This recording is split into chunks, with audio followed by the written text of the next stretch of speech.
ত্রয়োদশ জাতীয় সংসদের প্রথম অধিবেশন চলবে আগামী ৩০ এপ্রিল পর্যন্ত। ঈদের ছুটির কারণে আগামীকাল অধিবেশন বসার পর মুলতবি হয়ে ২৯ মার্চ থেকে আবার শুরু হবে। শনিবার জাতীয় সংসদের কার্য উপদেষ্টা কমিটির প্রথম বৈঠকে এসব সিদ্ধান্ত হয়। এছাড়া অন্তর্বর্তী সরকারের ১৩৩টি অধ্যাদেশ নিয়ে আলাদা কমিটি গঠন করে ৩০ দিনের মধ্যে নিষ্পত্তির সিদ্ধান্ত হয় বৈঠকে। রাষ্ট্রপতির ভাষণের ওপর ধন্যবাদ না জানালেও আলোচনায় অংশ নেবে বিরোধী দল। মোহাম্মদ হোসাইনের প্রতিবেদনে বিস্তারিত। বিসমিল্লাহির রহমানির রহিম। আমি প্রথমবারের মতন বাংলাদেশ জাতীয়তাবাদী দল বিএনপি থেকে জাতীয় সংসদ সদস্য নির্বাচিত হয়ে জনগণের ভোটে জনগণের কাছে জবাবদিহিমূলক গণ অভ্যুত্থানে ফ্যাসিবাদী আওয়ামী লীগ সরকারের পতনের ৫৮৩ দিন পর গত বৃহস্পতিবার শুরু হয়েছে জাতীয় সংসদের অধিবেশন। ত্রয়োদশ সংসদের প্রথম অধিবেশনে গঠন করা হয় ১৫ সদস্যের কার্য উপদেষ্টা কমিটি।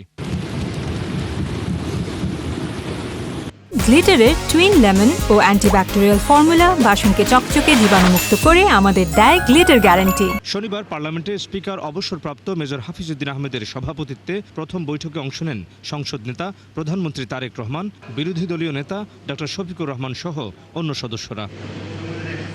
বৈঠকে প্রথম অধিবেশনের মেয়াদ, আলোচ্যসূচির পাশাপাশি রাষ্ট্রপতির ভাষণের উপর সংসদে ৫০ ঘণ্টা আলোচনার সিদ্ধান্ত হয়।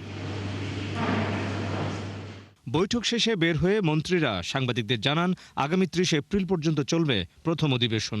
এপ্রিলের ৩০ তারিখ পর্যন্ত চলবে, এটাই সিদ্ধান্ত হয়েছে। এটার উপর যে ইয়েগুলো হয়েছে, এগুলো আলোচনা ১৩৩টি যে ১৩৩টি অধ্যাদেশ, এগুলো বিষয় আছে। তারপরে আর সংসদের নর্মাল বিজনেস ট্রানজাকশন যেটা, এগুলো সম্পাদিত হবে। এ সময় স্বরাষ্ট্রমন্ত্রী সালাউদ্দিন আহমেদ জানান, বিগত অন্তর্বর্তী সরকারের সময় রাষ্ট্রপতির জারি করা ১৩৩টি অধ্যাদেশের জন্য একটি বিশেষ কমিটি গঠন করা হয়েছে। ১৫ তারিখের পরে আবার সংসদ বসবে আগামী ২৯ তারিখ। এপ্রিল মাস পুরোটাই জাতীয় সংসদের এই অধিবেশন চালু থাকবে। মন্ত্রণালয় সম্পর্কিত স্থায়ী কমিটিগুলো গঠিত হওয়ার আগ পর্যন্ত ট্রেডিশন অনুসারে এই বিশেষ কমিটি গঠিত হয়। তো অধ্যাদেশগুলো, বিলগুলো যেগুলোই আসবে, এগুলো বিশেষ কমিটিতেই পাঠানো হবে।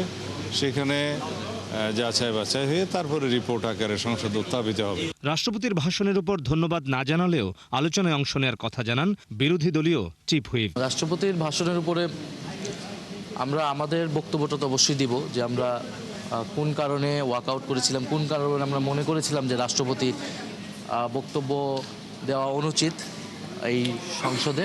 তো সেই আমরা ধন্যবাদ দিব না, আমরা আমাদের বক্তব্যটা বলবো।